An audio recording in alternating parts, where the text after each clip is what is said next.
turned my phone on and it was going nuts, with all the beeps and all the messages coming in.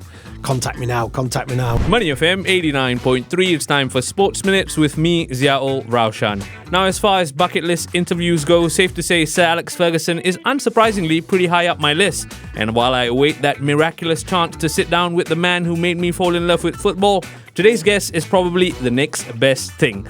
Mike Phelan has spent decades at the heart of Manchester United as a title-winning player, trusted lieutenant to Sir Alex, and later as part of a team trying to steer the club through its modern-day challenges. And today he joins me on Sports Minutes to talk legacy, leadership, and what makes Manchester United, well, Manchester United. Mike, welcome to the show and welcome to Singapore. How are you? I'm very good, thank you. A little bit tired from my journey, but yeah, I'm all good. I'm excited to have you. Thank you for making time despite the jet lag. What brings you to the Lion City? Well, what brings me here is the fact that I like Singapore, one, and also to do a little bit of work with the local football community. Fantastic. I think this part of the world is quite lucky to have someone of your stature. Before starting recording, I mentioned I'm going to talk to you about three managers, Sir Alex Ferguson, Ole Gunnar Solskjaer and Ruben Amorim. I have to start with the boss, Sir Alex Ferguson. But before that, you spent over 2 decades at United in different roles. What does the club mean to you? Well, the interesting part of it is, playing football is the best. So I had a great opportunity when I left Norwich City Football Club to sign for Manchester United, which is my area, Northwest. So to play there was a sort of a dream come true because you hear about everything. I wasn't a Man United fan, but it was the size of the club, the history of the club, and people always talk about, the international recognition of Manchester United. So when you get the opportunity, you don't turn it down. And you talk about signing for Manchester United and it being a dream come true all those years ago, and then going back as a coach. Which moment was more special for you? Well, when you finish playing, you start to wonder what is the next step, because most footballers now probably play a little bit longer than when I was playing. 30 was probably the age when you was looking at retirement, and then can you go on and do other things? In my case, it was always about staying in the game. Now, that's easier said than done because you need to know a little bit more about how to do that. But given the opportunity, it was a case of going on that learning curve. You're no longer a player. You think like a player when you first start coaching, but then you realise there's little bits that players need, but then there's a little bit that players want as well. But United's a different place. It's a different animal. You go in there and the players are of a standard that they need encouraging, they need finer detail, and they're winners, they're winners. So you go into a completely different mentality and you provide for them and make sure the opportunity is there for them to show their skills. You say they're winners. Well, they used to be at least. It's a bit painful being a Manchester United fan these days, but we'll talk about that in a short while. Firstly, zooming in on Sir Alex Ferguson. Like I mentioned, bucket list stuff for me, but you got to work with the man day in, day out. What was it like? Interesting. I say that as I'm laughing, but it's every day is a different day. But it was really good from my point of view that I'd played there. I'd played there and understand the mentality of not just the manager, it was more of the club, the supporters, the international recognition of Manchester United, and what that meant to be part of that. And as a player, you're pretty selfish. You're looking at number one all the time, and then the team, and then building from there. But as a coach, you go in there all eyes open, because now your team's different. There's a lot of different age groups, different coaches, different cultures. And then you're starting to find a way which you own yourself, which is, who am I as a coach? What can I bring to the table every day? And ultimately with Sir Alex, when he offered me the coaching role, I made a foolish mistake and asked him how he wants me to coach. And he said, son, you're the coach, I'm the manager. You coach, I'll manage. It's simple. And he gave me that. It was quite a great comment for me, because it gave me the opportunity to learn rather than be told what to do.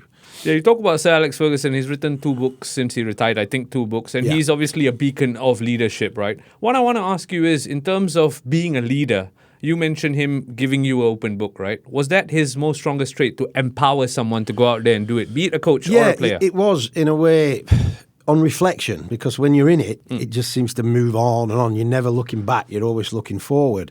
And he's a highly driven person, and he requires effort, and he encourages his staff to bring their best every day to challenge the players. It's as simple as that. But ultimately, on the management side, you had to challenge him as well.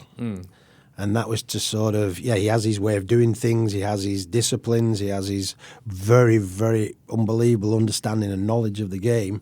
But ultimately, you have to prod and poke a little bit, because my job was not just to agree all the time, it was to solve problems and also to bring slight issues sometimes in order to make him think a little bit more. And ultimately, he accepted me for that, which was great. He never told me that, but I was there long enough to have survived it, so I must have been doing something all right. No, you must have, and you clearly made an impression on some of the squad players, because a few years later, Ole Gunnar Solskjaer called you back to be part of his staff when he became a manager. Do you recall the call Ole made to you? I remember the day. I was working out in Australia for a little while. I was not full time in Australia. I was dipping in and out, and I'd come back for a Christmas with the family. And I was actually doing a coach education course in my local town of Burnley. Okay. At the local college there. And it was only when we finished at 5, I turned my phone on and it was going nuts, with all the beep beeps and all the messages coming in. Contact me now, and where have you been, what are you doing, this type of stuff. And then I just made 2 calls. One was to Ollie, because I had the number. And then one was to Sir Alex.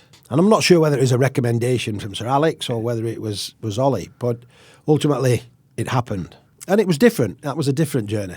I have to ask, because you say you made 2 phone calls. I understand that, speaking to Ole first and then Sir Alex. At some point, did the 3 of you sit down and have a discussion in terms of steadying the ship? Because it was rocky towards the time Ole took over. Well, at the time, Sir Alex was in the background, really. He was obviously retired. He had massive interest still in the club. And I think it was just at the end of Mourinho's term.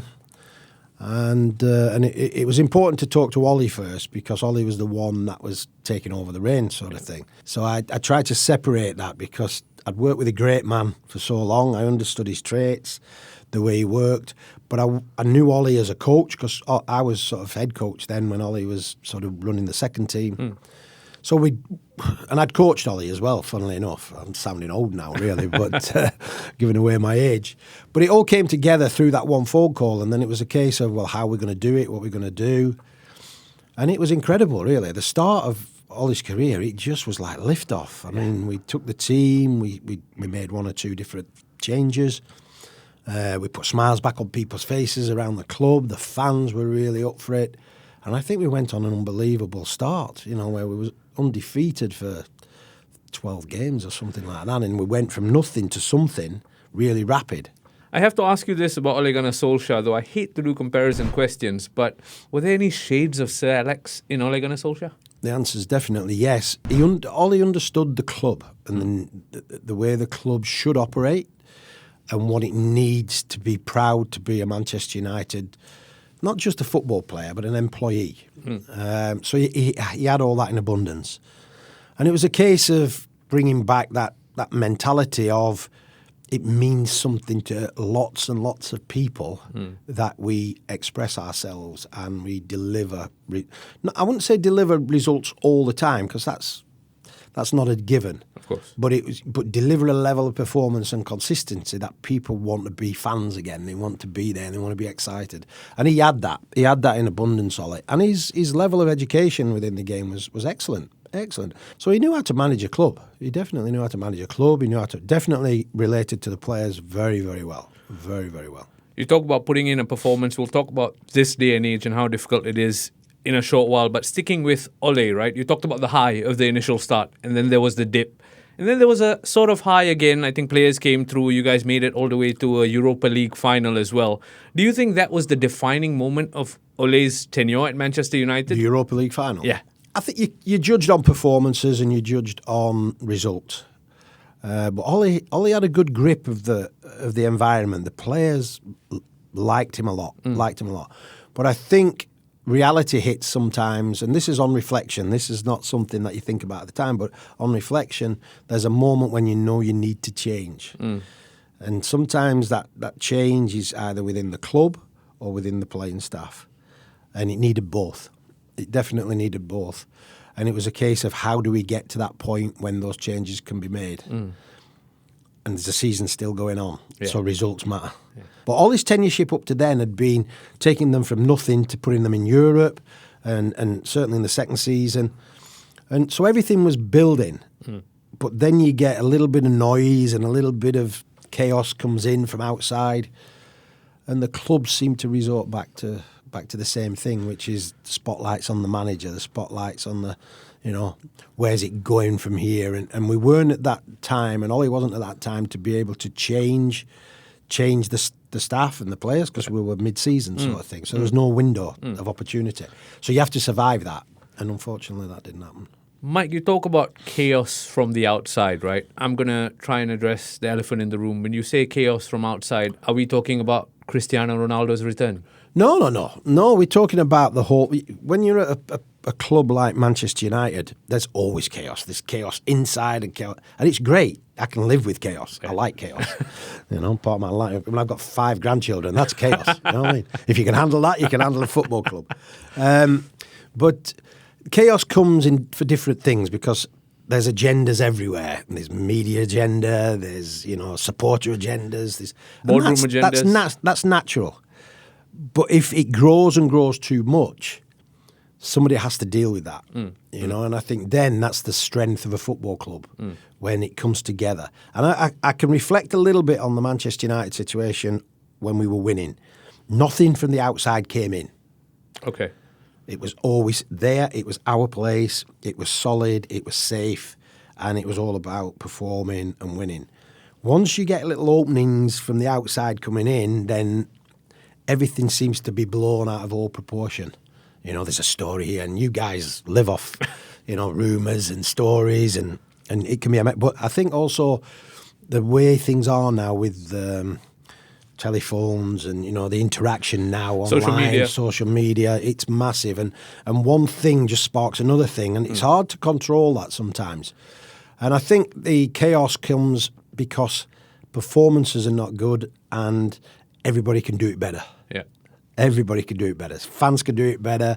Media people can do it better. And it just builds to the point where something cracks. Yeah. And Manchester United, as much as it can build and build and build, there are moments where it can crack. And I think it's going through that phase now. And it needs addressing. But it's chaos is just round the corner. I have a great saying. Don't go looking for trouble, because trouble's just round the corner. Yeah. And that's life. So that's always been my motto, really. But Manchester United is challenging. It's definitely challenging, because everybody wants a piece of it. Everybody loves it and everybody hates it. It's just the way it is. It's Manchester United, right? Mike, there's so much to unpack in terms of that chaos conversation. I don't know where to start, but I'm going to ask you this. There are many of the former players that you possibly played with or managed while assistant manager for Sir Alex, who are now on media, on Sky Sports, on BBC, slamming the club. Where do you stand on that in terms of their support for the club? Should they be so outrightly negative for the cliques? Well, the media, the way it works now, it seems to be a self-perpetuating thing. So if you're an individual, it's about the clicks. So how can you generate more clicks? And I'm at an age now where what does that all mean? I mean, it's there, but I don't quite understand. But you can be controversial far easier now, because it creates debate, it creates clicks, like you say, and it creates more and more viewers. And sometimes now, outside of the game, players are brands in themselves now, and so are ex-players now. Yep. They're their own brands. So there's a lot of attention, there's a lot of money in that side of things, and everybody relates to their audience. So clicks matter. Yeah. And those clicks can create wealth. And not that some of these players need any more wealth, they've got plenty of it. But it's just the way the world works. Controversy comes with performance. So yeah, if you're in the media and you're not playing well, you're not performing consistently, and there's one or two issues that you've created yourself, that's going to bring attention to it, and you can't hide behind that. Absolutely, and I feel like social media almost blurs that grey line. You talk about it being such a difficult problem to overcome, modern-day football, modern-day Manchester United, right? How big a task then does Ruben Amorim have? Because he took over mid-season, now he has this full pre-season. How difficult a task is it going to be to try and steer the ship in the right direction, at least? Again, it's difficult in one way, but it's probably difficult in a good way as well, because the way the season went and the way it collapsed, I mean, it wasn't a great season. Consistency wasn't there. I mean, they broke all records as a group of players, but as a club and as a staff, that you don't want that hanging around your neck all the time, you know. From a positive point of view, they can only go forward. From a negative point of view, they need to be very, very careful because now they've just got the Premier League to play for, obviously the domestic cups, no Europe, and they have to plan really, really well this season because it will be a short season if they don't start well. Absolutely. Mike, I want to zoom in on a point you made earlier. When you were working with Sir Alex, you used to challenge him. Yeah. He liked being challenged, right? Ruben Amorim sticks to his guns with this formation he likes to play. If you were part of the coaching staff, would you challenge him to do something a bit differently? I'd challenge him from the point of view of, is it working? Is there signs of improvement? Probably challenge also the fact that traditionally who are Manchester United, you know, and the system that the new manager, and that's a credit to him. He has his beliefs and he has his understanding of the game and he wants to play a certain way. But the Premier League's a monster. It is a monster. And it's a game that changes all the time during the game. Now, if you're dominant and you have a system that you want to play and you're dominant, then I think that works. But when you're not dominating in a system you want to play, you have to have a bit of flexibility because it is challenging. You know, every team in the Premier League has an opportunity now to win football matches. It's not like in the old days where there was maybe 6 teams that could be really competitive and then there's another little group of teams. It's very, very close now. So every team will challenge you in a different way. And you talk about needing particular players for a certain system that Ruben wants to play, right? Is he then putting too much pressure on Ineos and Sir Jim Ratcliffe to get him who he needs? A manager's a manager, you know, a head coach, whatever they're called now. They always want the tools to work with.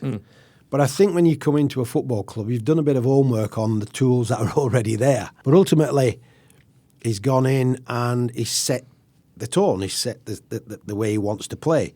That hasn't worked. So the interesting bit now is when he's on holiday, sitting on his sunbed round a pool, where do I go from here? Yeah. Are you going to still stick with that? And can you develop something with that? Because what you've got right now is what you've got. Yeah. Because there's only been Cunha, is it? Cunha, that's what, yeah. Has been added to it. And Buemo might join? Yeah, might.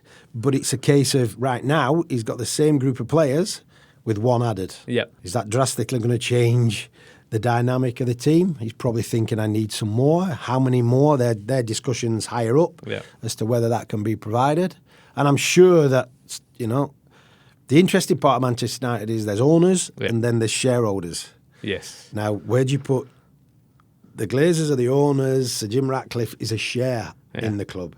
Okay, I don't know what that role is, what that mix is, but ultimately those two have to get it right. You talk about getting players out. I want to zoom in on one particular player. It's a boy you probably grew up watching, right, in terms of Marcus Rashford, who seems to be sidelined under Ruben Amorim. One of my favourite Manchester United players in recent times, quite honestly, but it's a bit sad to see what's gone wrong with him. If you were part of the coaching staff, would you put your hand around his shoulder or would you sort of take him to task as Ruben has? I think a bit of both. I've learnt from the master when to put an arm round and when to, you know, just look them right in the eyes and tell them the truth. Marcus has probably come from such a development stage and hit the ground and then gone on to perform well and sort of expect them to fly, you know, expect them to really... But he's hit a bit of a barrier. So now there'll be reasons for that, but internally, externally, maybe. I don't know. I'm not in contact with Marcus. But at the time, I would say, you know, get back to basics, really knuckle down, avoid anything, you know, that chaos, avoid it. You know, very difficult for a young footballer, but try and avoid all the noise and just focus on what you're good at. And that is just getting the basics right, building from there, you know, getting your rhythm again, do all the things that got you to that point in the first place and then take it on a bit more. That's the important thing, the next level. Because the challenge for Marcus or any player at United is what you've done in one season, you've got to do better the next. Absolutely. And this is my final question in terms of Manchester United. You talk about all eyes are watching Manchester United. In this part of the world, in Singapore, Manchester United, alongside Liverpool, are probably the most well-supported club. In terms of Manchester United fans, me included, there seems to be an expectation that our club should be winning. Is that expectation misplaced? Should there be a realignment in terms of the reality of the situation? I think it's sort of split. I may be wrong there from a perspective of as a football club. I think there's always going to be people that demand more, and so they should. It's Manchester United, and that's from everybody working within that football club, but also the expectation outside the football club. Then there's the realisation that it's not where it was, or it's not where it should be. And I think there's kind of an unexpected acceptance. They don't want that. Nobody does. You know, they don't want to fall from grace too far and then have to start again, because the foundations are there. There's some good people at Manchester United. You know, I've not been there for a number of years now. I've not been down to the ground, but there's some good people there. I know that the new group of people have changed it. You know, the dynamics change with some of the workers there and everything, and that's something that, I don't know, maybe the organisation had to do, but ultimately have they loosened the grip on the good people there? Do you know what I mean? But for me, it's going to be a long road back. You know, they still seem to be wealthy enough to push a few buttons, but ultimately, you've got to be resilient. You've got to score those major points, not just in performance, but in, you know, business, in the business side of it. And I still think right now they're probably paying too high a price for what they need.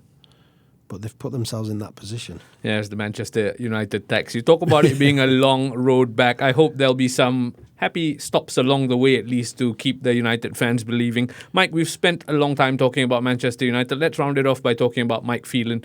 You've set up a coaching clinic in terms of giving back to kids. Tell me more about that. Yeah, I've always been interested. I mean, everywhere I've gone and travelled, it's been under the banner of Manchester United, and I've been massively fortunate to be able to talk about them and the rest of my career.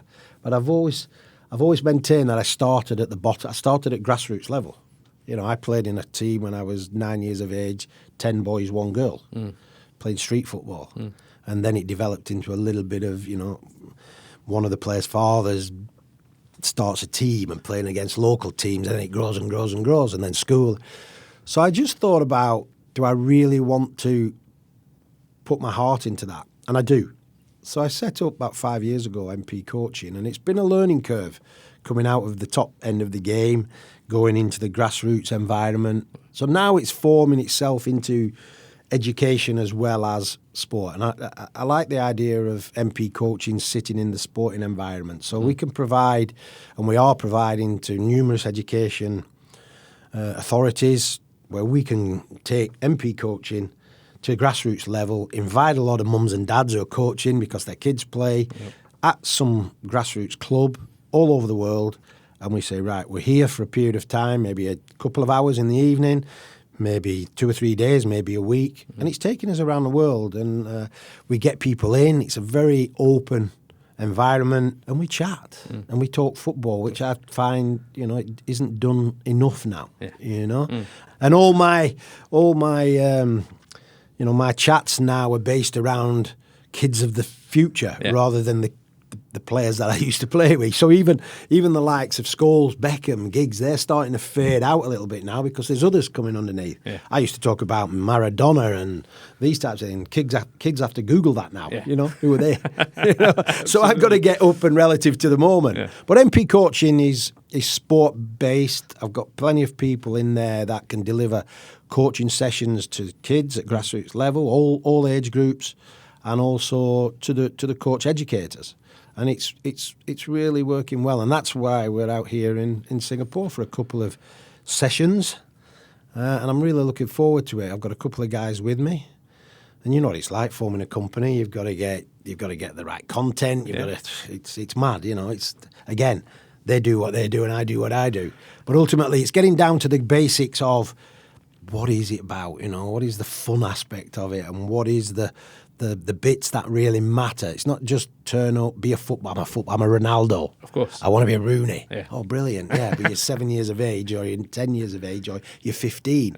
Your expectation might be a little bit high, but sport is educational, and that's where I'm coming from. Mike, I can see the gleam in your eye when you talk about this MP coaching project. It clearly means so much to you to give back to grassroots. But I have to ask you this. Is this done then for Mike Phelan, the coach?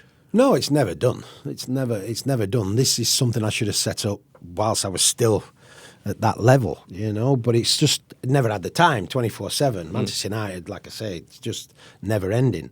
But it's only afterwards you realise that there's a lot more out there. There's a lot more going on. Yeah. And now I'm in charge of my own destiny a little bit. So it's really nice. I've got a diary now, and I've got, you know, I can say yes and no to certain things, which is beautiful. And Man United's given me that opportunity to do it. But it's just a case now of let's see, because the game's, you know, you look at the game now and people who are getting employed in the game, a lot of good people out there that don't work within the sport. So I've just concentrated on maybe a little fallback. If there's opportunity, then it's open to discussion, you know, but you can never say never. So does that mean if you were to consider an opportunity, you might even consider coming to this part of the world? Listen, my bones don't like the cold anymore, you know? And when I've lived in Manchester, around Manchester all my life, I can feel it in my bones, the cold weather and the rain. So a nice bit of warm climate never hurt anybody. Absolutely. From the glory days under Sir Alex Ferguson to the challenges of the modern game, Mike Phelan has seen it all from the inside. His story is not just about football, but about evolution, resilience, and leadership at the highest level. Thank you for speaking to Sports Minutes, Mike. Thank you for having me. Money FM 89.3